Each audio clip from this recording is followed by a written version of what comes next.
Hi, everyone. Welcome to a very special hour filled with all things Family Week. Yay! My name is Anna. I use she, her pronouns, and I am Family Equality's Associate Director of Archives, Storytelling, and Brand, which is a very fancy way of saying I am facilitating today's discussion. Now, who here is counting down to Family Week in Provincetown? I know that I am. Yes. If you can believe it, we are just over 2 weeks away from kicking off the largest annual gathering of LGBTQ plus families in the world. And today, we're going to get the fun started a little early. So we are welcoming someone who knows just how impactful Family Week can be, Sarah Moon. Sarah is a teacher and a writer based in Brooklyn, New York, where she lives with her amazing wife, Jasmine, and their daughter, Zora. She is the co-editor of The Letter Q, a young adult anthology, and the author of the critically acclaimed YA novel, Sparrow. Sarah loves to write books for young people, especially queer books for young people, so we love Sarah. In her regular life, she, as I said, is a teacher who loves doing school visits and answering questions from readers, which is what we're going to be doing today. In her spare time, you can find her building Lego with her kid and feeling grateful for her family. Her newest book, Family Week, captures her experience attending this very gathering and explores the meaning of family, belonging, and identity. In a few minutes, we'll also be accompanied by Family Equality's Senior Manager of Program Events, Dejon Campbell, who is overseeing all the programming for Family Week and provides a bunch of support for a number of other events for the organization. So welcome, Sarah, and soon to be welcome to Dejon once he gets his Wi-Fi sorted. We all know how that goes. So here is a little preview of what the next hour is going to look like. We're going to kick off with a reading from Family Week, and then we'll open up the rest of the time to questions. So that can be questions about the novel Family Week, about the event Family Week, whatever your heart desires. You can just go ahead and pop your questions into the comments, and we'll go through them at the end of the reading. Now, before we start, a little level setting. What the heck is Family Week? If you have found yourself here and you do not know what Family Week is, it is the largest annual gathering of LGBTQ plus families in the world, and it is co-hosted by Family Equality and Collage in Provincetown, Massachusetts every year. The first Family Week started informally in 1994 when Family Equality's first volunteer executive director, Tim Fisher, and board member, Scott Davenport, took their children on a family vacation in Provincetown and found a handful of other families on the beach. By the end of that week, they invited these families to their rental house for a barbecue, and Family Week was born. Just 2 years later, Family Week would welcome 100 families to Provincetown, and then as of last year, that number has jumped to about 600 families. From sunrise to sunset, Family Week offers opportunities for LGBTQ plus parents, children, extended families, and friends from across the globe to come together and celebrate each other, build community, and create memories that last a lifetime. This week is about connection, joy, and recognizing the power of our stories. And thanks to the hard work of Family Equality and Collage, each day will be filled with programming options for the whole family, as well as individual age groups. You can learn more about Family Week, and there is still time to register if you go to ptownfamilyweek.com, but I will share those links with you later, so don't switch your tabs yet. The meat of the event starts now. We will turn things over to Sarah for a special reading. Take it away, Sarah. Hi, everybody. Thank you so much for having me. I'm very, very excited and happy to be here. And that's my kiddo in the back who loves Family Week just as much as I do. The actual Family Week. I don't know how they feel about the book. This is Family Week, the book, and I'll read a little bit from it. It follows, it follows these people. It follows these 4 kids. This is Lena. This is Milo, this is Mac, and this is Avery. And they have been friends since they met at Family Week on the beach when they were 4. And now they are all headed in to the summer thinking that this is going to be their very last time at Family Week, for different reasons, except for Lena, who is convinced that this will definitely not be the last time at Family Week, no matter what the rest of them say. So that's what the book is about. And I'll just start by reading a little bit. I'm going to jump in and give you a little bit from each family at Family Week, starting with Milo and Lena, the twins. Family Week was kind of like gay Christmas. That's how Lena explained it to her friends at school. It wasn't a regular beach vacation. Mom canceled her clients, and Ma actually put out an out-of-office message and surgically removed her phone from her hand. And they, along with thousands of other gay families from all over the country, headed out to the smallest, gayest town in the world. Provincetown was an old Portuguese fishing town at the northern end of Cape Cod, as Milo and Lena had been forced to learn during an interminable tour at the Provincetown Museum one ill-fated rainy Family Week when they were 9. What Provincetown was now was what mattered to them. A town where rainbow flags were as prevalent as telephone wires, where big-boned Barbie skated down Commercial Street handing out flyers for her shows, where Ralphie at the West End Salon blared Whitney Houston while dyeing Lena's hair purple the summer she was 8, where the grumpy shopkeeper at the bookstore was never happy to see them but always let them sit down in the aisle and read, where if you rode your bike into town early enough in the morning, the streets filled with the unbeatable smell of ocean and Portuguese muffins, where no one ever asked if Ma was their mom, with her short hair and full-sleeve tattoos and her worn-out Smith College tee that she seemed to live in the second they got within 5 miles of Commercial Street. Even in progressive Portland, Milo and Lena couldn't count the number of times they'd been asked who their real mom was, or if Ma was their mom at all. She didn't look like one, after all. I looked real enough when I was 8 months pregnant with twins, my belly practically falling out of my overalls, Ma would mutter. But during Family Week, there were more moms like Ma than Milo and Lena could count. And moms, mas, mamas, daddies, poppies, babas, imas, abas, mimas, trans parents, cis parents, non-binary parents, genderqueer parents, and radical fairy parents, and their cis, trans, non-binary, and everything in between kids. For 1 week, there was nothing special about their family. Milo wasn't the only trans kid. Lena wasn't the only one with some random hair color. There, anyone who looked at them, even at their worst, like right now, stuck on the Bourne Bridge with Lena earbuds in, pretending to be asleep to avoid the blame for traffic, Milo alternating between glaring at her and glaring out the window, Mom playing an 18th round of Sudoku on her phone, and Ma, face bright red, trying to keep the rage inside this time. Anyone could see they were family. 5 cars behind them on the Bourne Bridge, things weren't feeling so familiar. Avery was sitting in the back of the same car that she sat in for the last 10 Family Weeks, Daddy driving Papa and navigating like always, sitting in traffic just like they had for the last 10 summers because Daddy didn't see the point in rushing around like a crazy person because of a little traffic.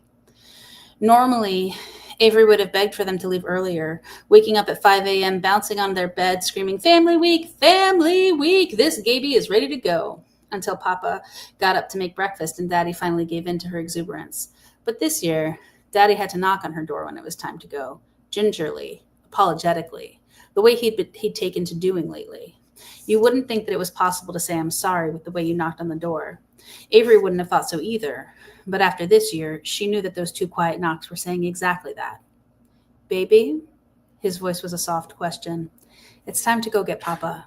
Go get Papa. The sentence didn't even make sense, but not much did lately.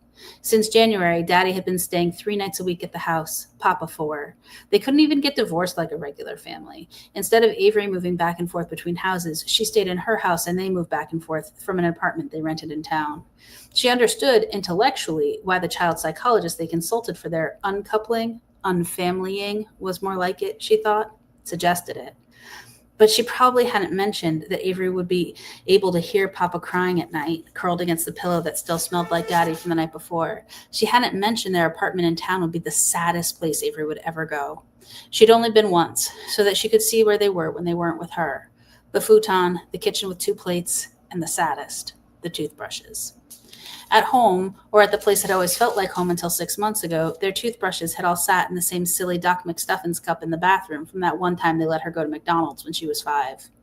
That Doc McStuffins cup was her prized possession, and even though Daddy thought it didn't go with our decor, Papa said she could put it wherever she wanted, and where she wanted was in the bathroom, with all their toothbrushes squeezed into it so they could each look at it twice a day. The bathroom was immaculate, with the exception of the overstuffed Doc McStuffins cup. It was shining tiles, spotless corners, and the deep tub that felt like a swimming pool. When Avery was little, Papa would perch on the side, letting her swim around until it was time to start the work of detangling her long curly hair. Papa would run the wide tooth comb through it, then work in the conditioner, sending her out to the couch when she was done, warm and pajamaed, ready to watch a movie while Daddy sectioned, combed, oiled, and braided.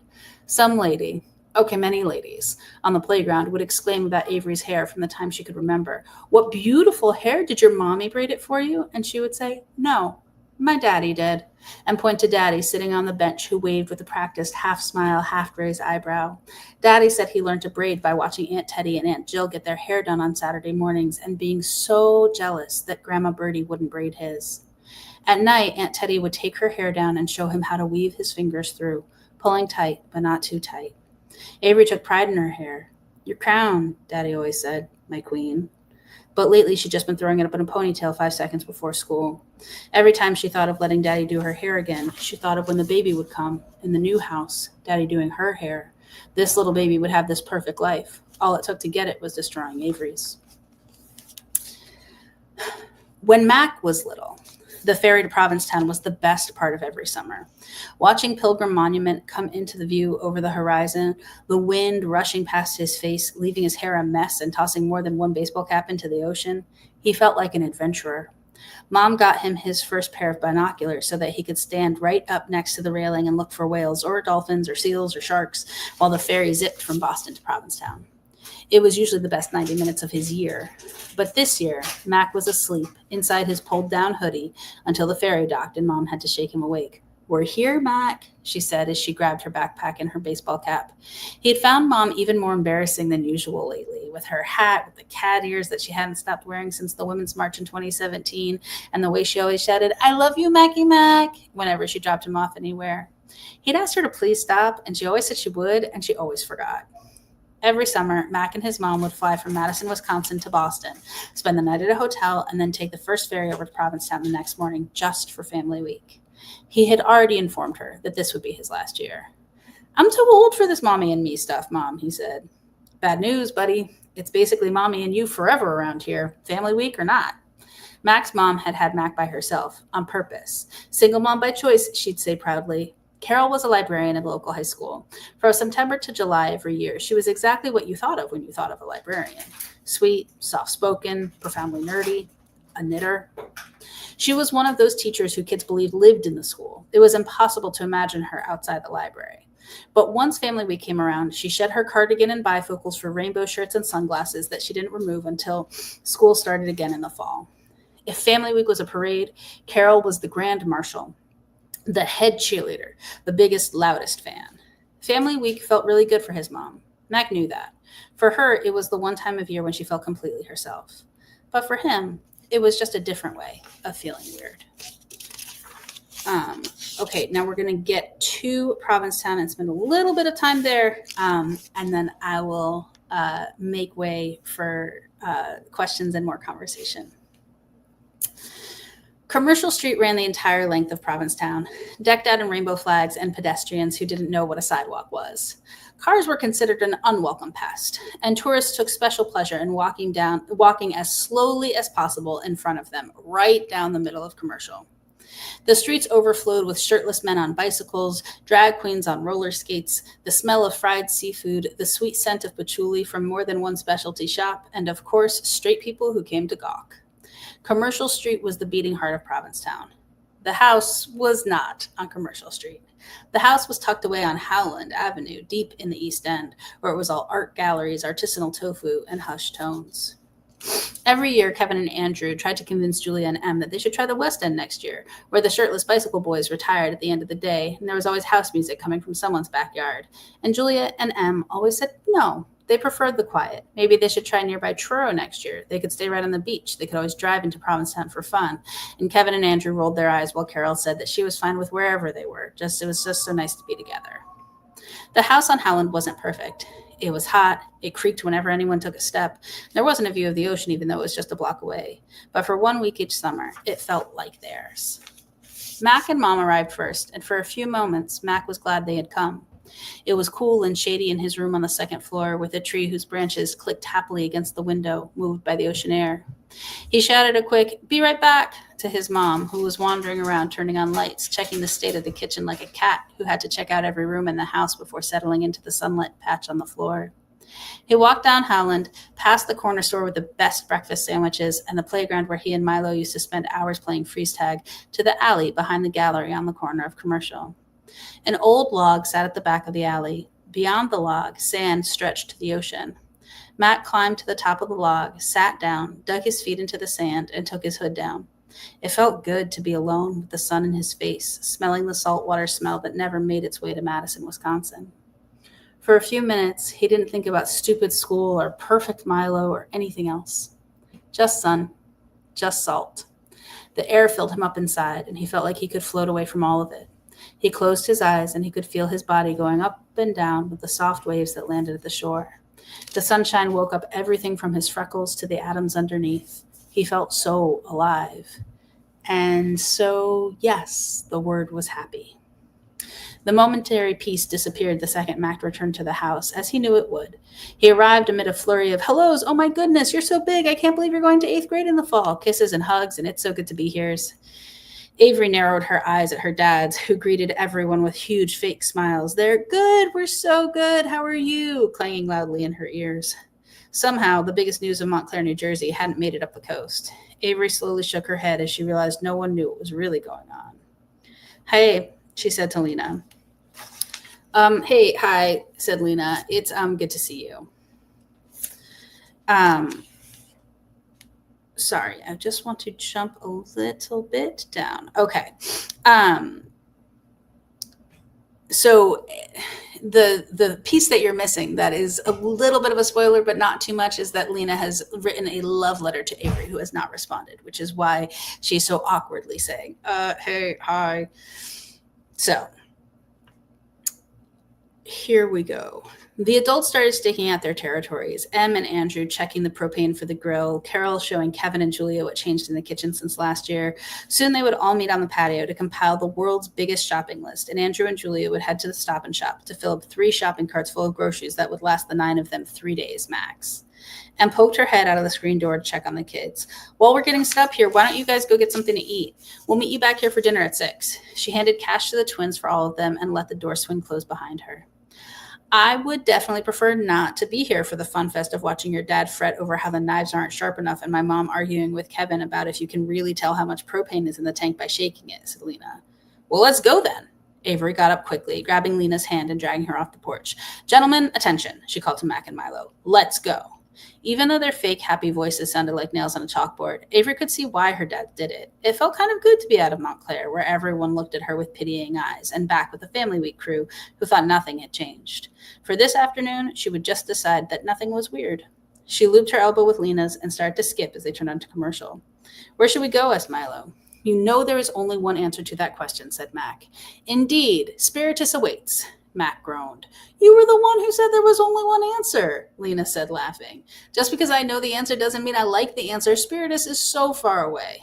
The floating feeling had evaporated as quickly as it had come on. Now he didn't feel weightless or happy. He felt hot and hungry and not in the mood for a long walk to the same old pizza spot as always. Spiritus was near the West End. The pizza was fine, but the people watching was exceptional. With benches outside, it was the perfect place to sit, eat warm enough pizza, and watch the town go by. When they were little, nothing was cooler than when their parents had had too much wine at dinner and let them go for ice cream at Spiritus past their bedtimes. "Listen, Mac, this is tradition. This is what we do." Avery was warming up now. "Gosh darn it, this is who we are. We are the children of homosexuals and we eat pizza. Now where is your spirit, us?" That was literally the worst motivational speech in the history of motivational speeches. Mac laughed and groaned at the same time. "And yet, witness this. You're walking. Thank you for coming to my TED Talk." Milo and Lena applauded. Rainbow flags flapped over their heads as the kids hopped on and off the brick sidewalks as cars dared to try to squeeze their way down the street. Smelling the salt air, Avery felt like herself for the first time in months. They walked more or less in happy silence all the way to Spiritus, stopping every once in a while to look at a shop that had changed or one that had stayed the same. Lena stopped by the purple shop that had a live snake resting on a mannequin outside to torture Milo, as she always did, his phobia of all reptiles having only increased since childhood. Milo screamed and ran, and they chased after him, hissing between laughs. They raced up the brick steps of Spiritus, placed their orders at the counter, and headed outside to eat and watch. Family Week filled the streets of Provincetown with strollers, wagons, trikes, and the occasional child on a leash.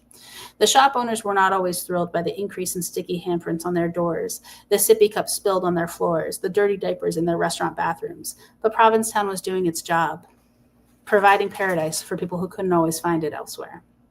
Milo, Lena, Mac, and Avery watched as a red wagon teeming with 4 little kids rolled by, one asleep, one sniffling post-tantrum tears, one chowing down on a cookie, the possible source of the other's tantrum, and one staring to the sky in a weirdly contemplative for a 4-year-old moment. Their parents alternated between chatting and checking on them as they walked alongside. "Can you believe that was us?" said Lena. "I kind of can't believe that's not us," said Milo. No one said anything for a few moments.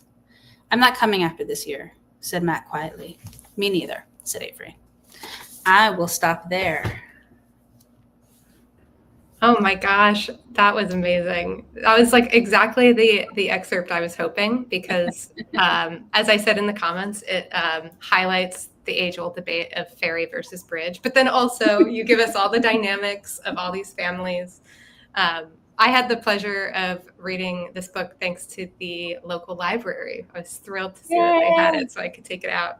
And it was like, oh my God, yes, yes. Like truly, this book is written by someone who knows and loves Family Week.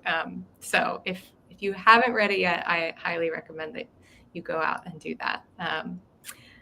I think it's time to dive into questions. And I'm happy to start asking them, although folks, please feel free to leave your questions in the comments, and we'll just kick things off.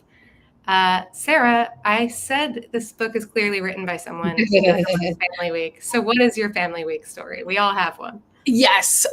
My Family Week story is that my mom had a lot of good sense, and took one look at me when I was 10 and looked kind of like this and said, "There's a place you need to go." And she took me to Provincetown, and it was the middle of January, and it was the middle of the AIDS epidemic, and it was the warmest, happiest, most welcoming, most exciting place I'd ever been. And so we went back year after year. And my mom is queer, and for much of my childhood was with a woman. And so my mom and my stepmom and I would go to Provincetown during the summer. But like you said, Family Week didn't really exist. And so she didn't plan to go to Family Week. We just kind of ended up there. And my little mind was blown. I'd never been around other queer families. I really, really thought that we were the only ones. And so it was really exciting for me to be there. I think that my parents landed a little bit more on like the shop owner side of things, of like, do we really want to be here with all these kids? And I was like, yes, we want to be here with all these kids. And so now I have my own kiddo, and we come so that they can feel the same kind of warmth and welcome and community that I got to feel. It's the best. Oh, I love a good intergenerational story. That's what we're seeing now, is that like the folks who came in earlier are now like their kids are having kids. Babies having babies. We love it. It's so special. You've kind of sort of answered some of this, but I'm curious, what are some of your favorite memories of P-Town? And then just why make Family Week in P-Town the setting of your story? I mean, I think that for me, what was so special, and it's interesting because I have worked with queer teens for, 22 years now, and things have gotten better. And it certainly isn't like what it was like when I was a kid, right? And I was a really, really bullied kid, and Family Week and Provincetown were real lifesavers for me. And it's gotten better. And also sometimes, the world is the world, and it's just hard. And being different is hard. And I think that my favorite memory of Provincetown, and specifically of Family Week as a kid, was feeling really not very special. I'm from a very small town. I stood out like a sore thumb, as did my family. And then we would go to Provincetown, and I was just a kid on a bike. And I was just a kid on a bike who would also get stopped by my parents' friends who are going, "Hey, kiddo, how you doing? Right? You holding up?" And I really appreciated that kind of love and care. And I really value that Provincetown and that Family Week are places where that still exists. And that my kids now, and my kid in particular, can access that love and care. And also, like, it's the first place I ever went to a drag show. So it's the best. Good memories abound. I think that for me, like, it's so funny. Of your question is such a good one. I haven't thought about it, of like why set it at Family Week. This story doesn't really exist without Family Week to me. Like, it is a Family Week story. And so I think that probably, if I'm honest, the place was the thing that put the story together. I don't think that I would have written it if I hadn't been to Family Week since before it was really a week, right? Like, if I hadn't been going to Provincetown in late July since 1992, I don't think that I would have been able to write this story. I think it's a particular Family Week story. Yeah, I think that feels very true, having read it. The way that this is a story about found family, especially, it just is so steeped in the experience of we come here year after year. Like, I know your drama, you know mine, but also I don't know all your drama because you've been away for 11 months. Like, what do I not know? That all feels like it really rings true.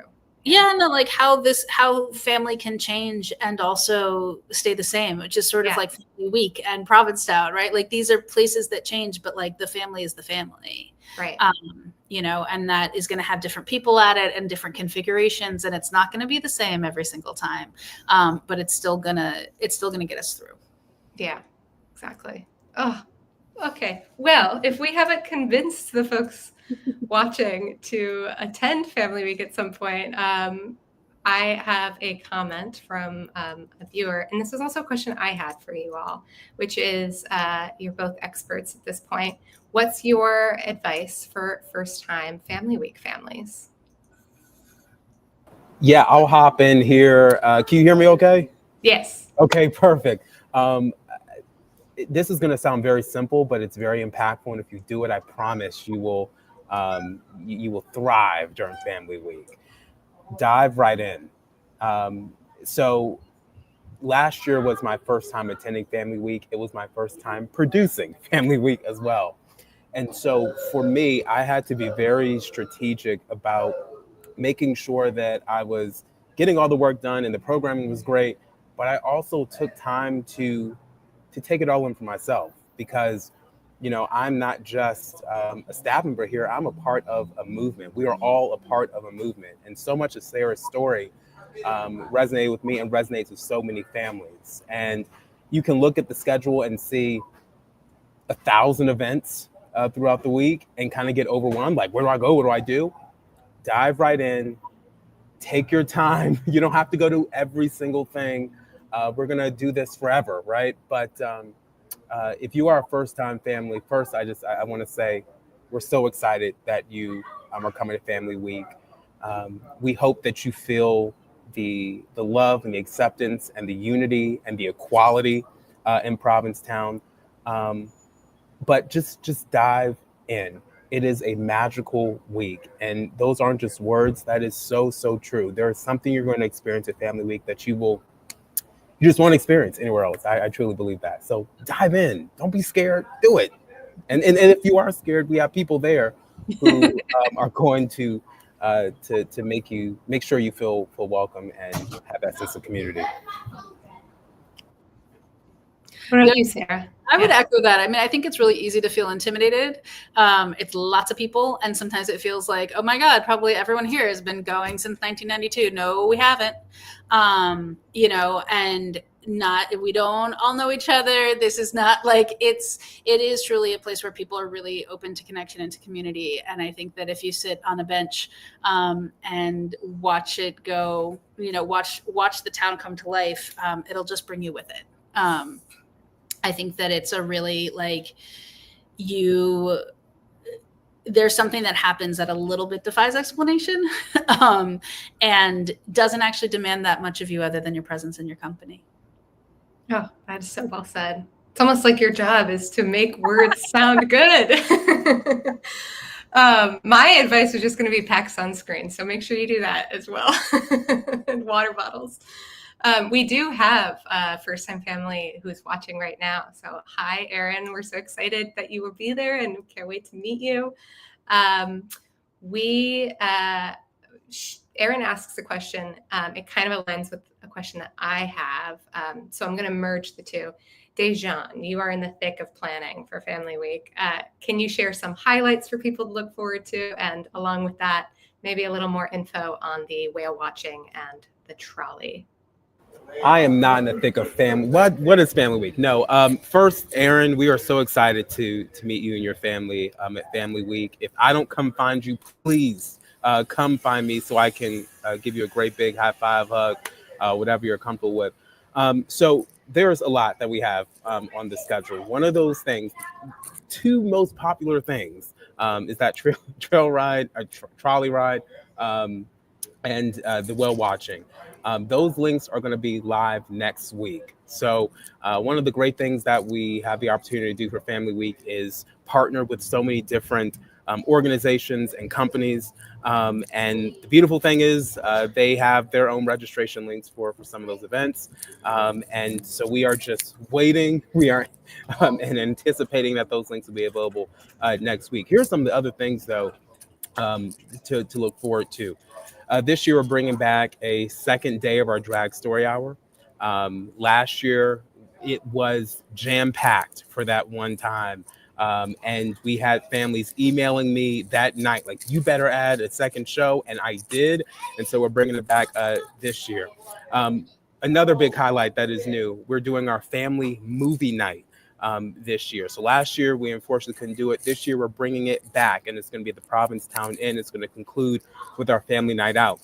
Speaking of family night out, normally we are at Matafield for family night. We are reimagining what family night looks like because Matafield is closed. So on that day for family night out, we are going to have one big block party on Commercial Street. We are connecting with almost every single business on Commercial Street, and they are buying in, they're giving discounts, they're decorating their spaces.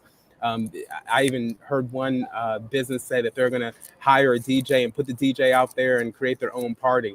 And so we have Family Night Out, which is just going to be absolutely fantastic.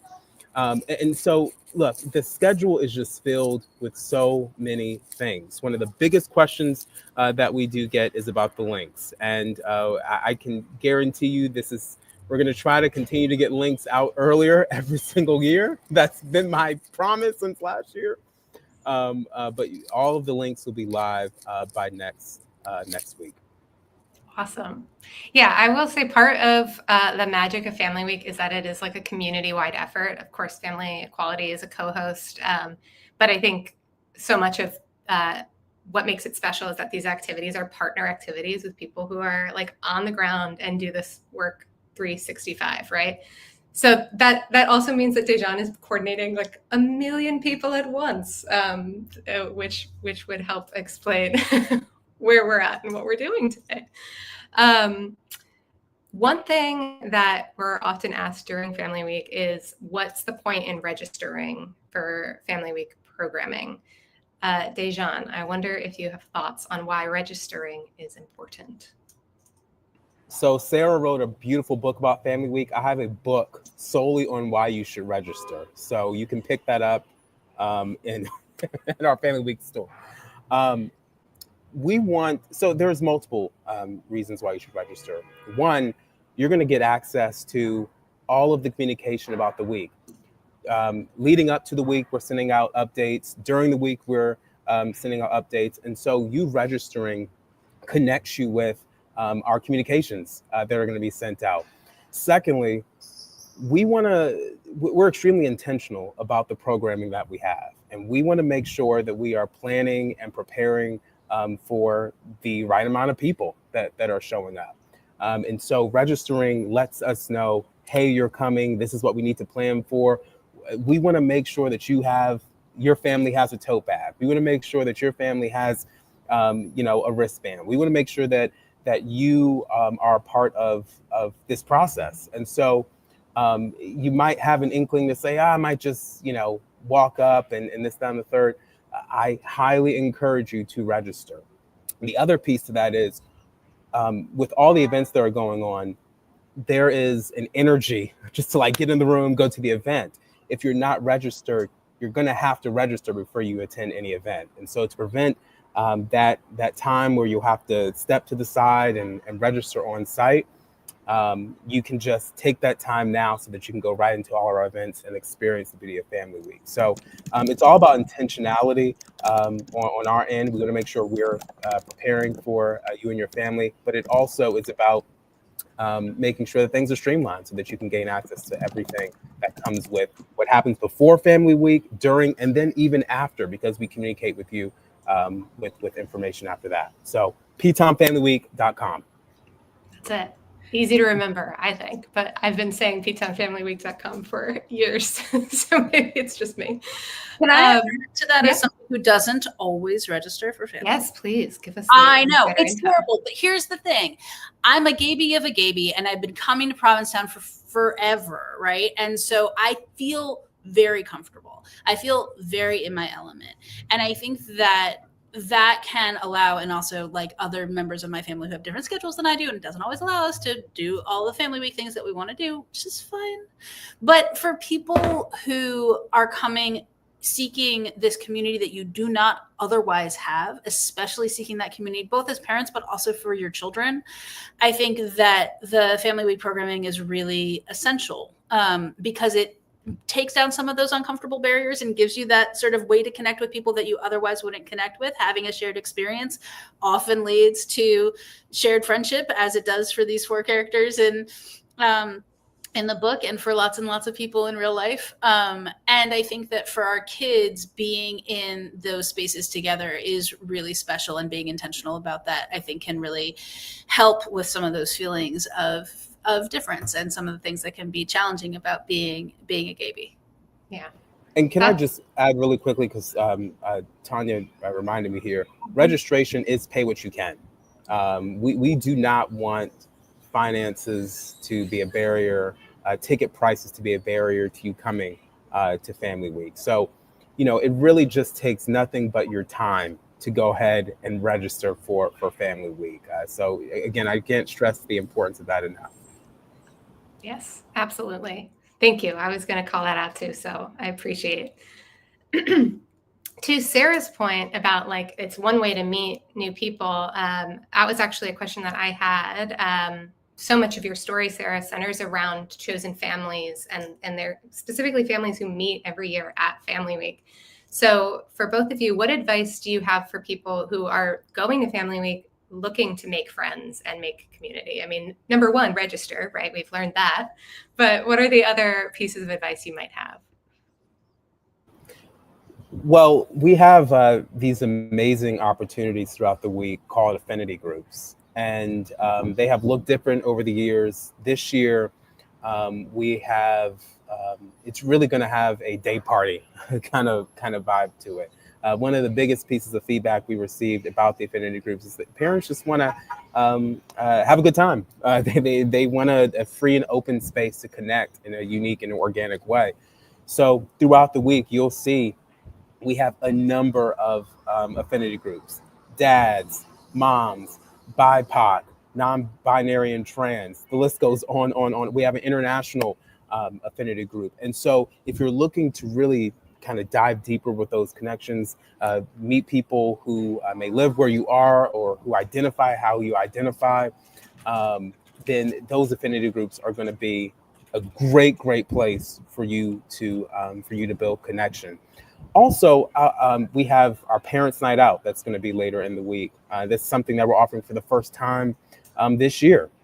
And that's going to be a chance for parents to literally have a night out. It's going to start with us having a little mixer at Box Lunch, and then we're going to end the night at Crown and Anchor with a throwbacks kind of club vibe at Crown and Anchor. And so you have that. Then we have our family night out, which is going to be, a huge block party. But to really build those deeper connections, to really find that deep sense of community, I guarantee you the affinity groups is going to be your best bet. If you are a teenager watching this, and you are a teenager, which I don't, teenagers are teenagers, but there might be a teenager who's saying, I really want to find community. We have a teen night as well.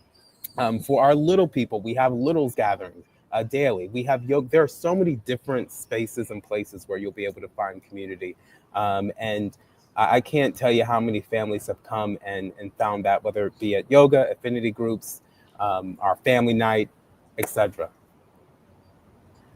Yeah, I mean, I think I would say just a really simple piece of it for me is like, if you're feeling not sure where to go or not sure what to do, the family equality volunteers are like the nicest human beings on earth. And if you just wander over to the tent and say like, hi, they will be like, would your kid like a coloring sheet? Would you like a schedule for the day? What are you doing next? What did you do? They're so friendly. They're so kind and they're so helpful.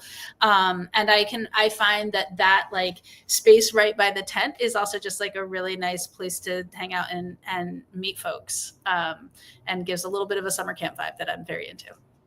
Yes, totally.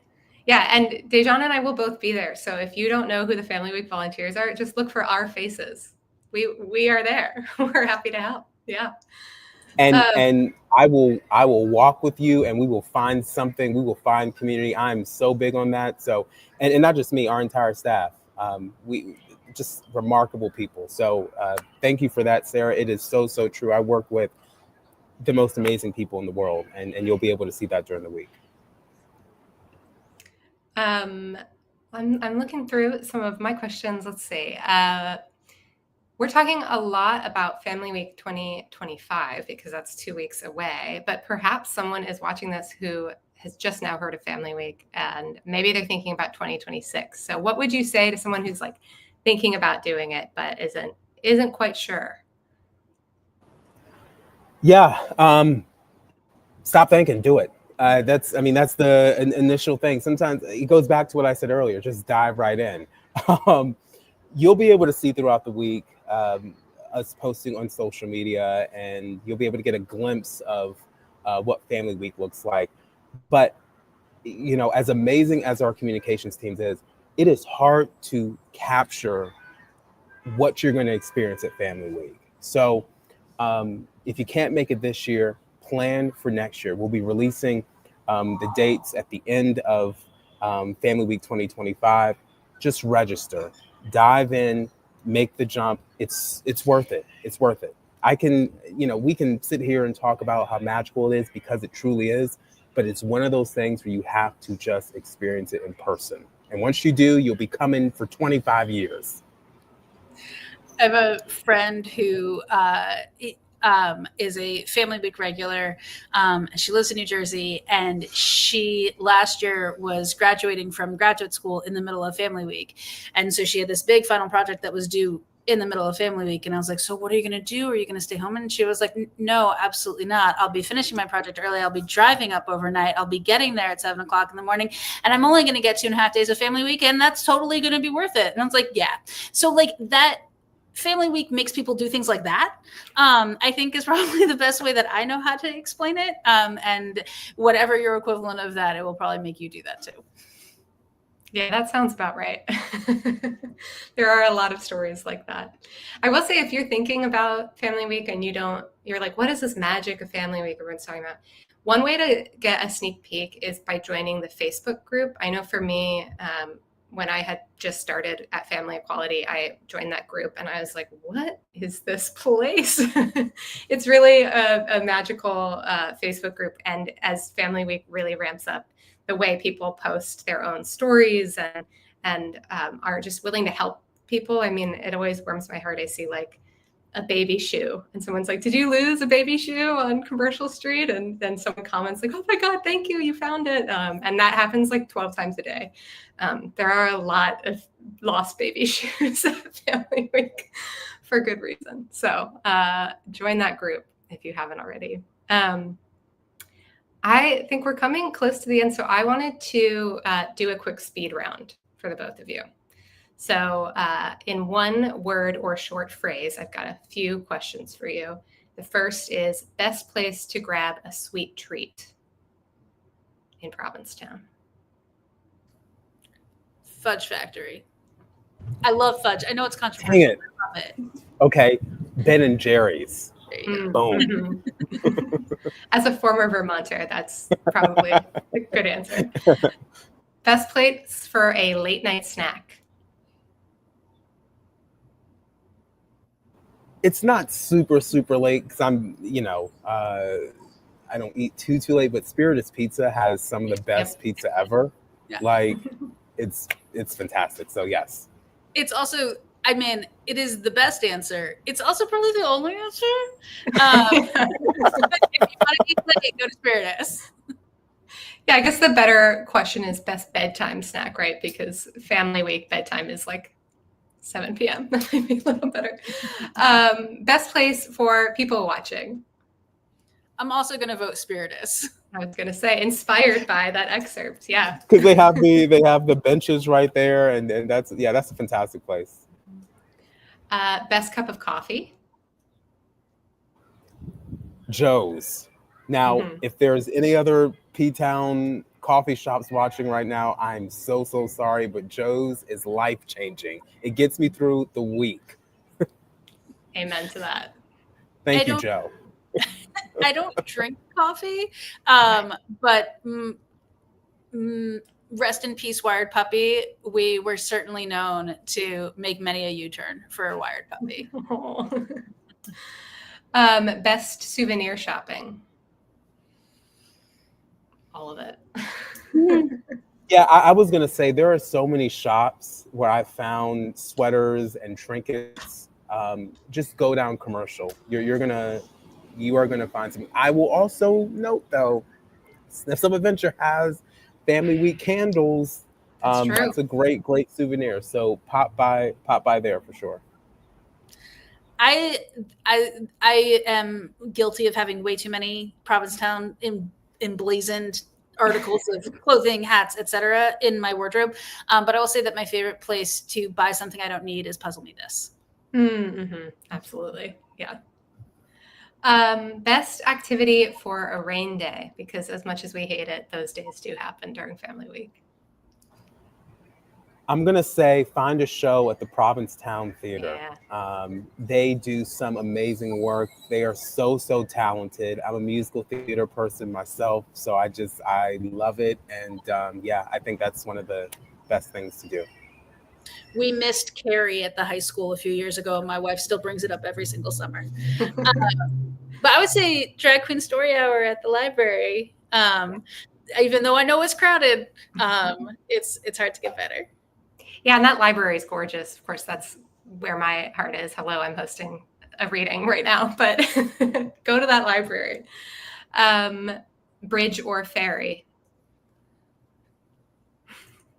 So I've been across the bridge and I have taken the ferry. I'm gonna say the ferry. I think that it is so much fun, and you kind of just get to unwind. Granted, this is coming from someone who despises driving long distances, so anything over an hour, I'm like pull the rest of my hair out. But the ferry is just so much fun. I think you have to do it at least one time. It is 1,000% the ferry for me, and I drive and take the bridge every single summer. I've only done the ferry once. It was amazing. It was fantastic. I don't know why I subject myself to the bridge, but that's how we do it. Well, part of the bridge lore is suffering through it. Yeah. We're all united in that suffering. Yeah. Exactly. All right, last one for you. What is one must do, must see during Family Week? Just one. You've got to pick just one.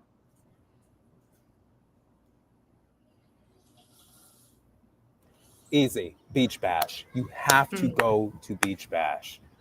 It is so magical. You're on the beach and you look down and all you see is nothing but LGBTQ plus families and allies. It is outstanding. If I had to choose one, but choosing from these events like choosing from my kids, I can't. But Beach Bash, if I had to. I would say the same. I mean, I think that it's also like a don't miss for me, because I think that Provincetown is so busy and exciting and there's so much to do, and you can sit on the steps at Spiritus and feel the sun in the steps, even though it's nighttime, and like it feels amazing. Oh, you're going to let me finish my side, hang on. And yet I think it's really easy to forget that you can go to the beach. And being at the beach with a bunch of queer families is really, really special and fun. Yeah. It's always right at sunset. Oh. Yeah. The best. All right. Well, that takes us to the end. Sarah and Dejon, I just want to thank you so much for joining us today. This event, Family Week, means so much to so many people. So I'm really grateful that Dejon, you're playing such a huge role in making it happen. And Sarah, you're giving it such a warm spotlight in your new book. I will say we have a viewer, Jennifer says, can't wait for Family Week. Also, be sure to read Sarah's book, everyone. It is such a great read. And that is absolutely true. Sarah's middle grade novel, Family Week, is available to purchase today. And for those watching, you can learn more about Family Week, view the event calendar, all the crazy things we talked about over at ptownfamilyweek.com. Is there anything you two would like to plug or share before we close out? Can I plug my reading that's happening after Family Week? Yes, go for it. So sadly, I know that some folks won't be in town anymore, but if you are around on Wednesday, August 6th, I'm doing a reading with my mom at the Provincetown Bookshop at 4:00. And I'm really, really excited. So that's my thing to plug. Awesome. Yes. For the folks who make Family Week a 2-week occasion, show up, please. I think that would be perfect. Yes, absolutely. My plug is just going to be register for. I'm going to echo what you said. Register for Family Week today. Register today. It's going to be here before you know it, and it is not a week you want to miss. You got to be there. Yes. Absolutely. And I would say that if you're looking for a good bridge read, if you and your kids are looking for something to read on the way in, get that Family Week purchase in, get the registration going, and then you're all set for a good time. So thank you, everyone. I will see you all, I hope, soon in P-Town. See you at Family Week. Thank you guys so much. Thank you. Bye.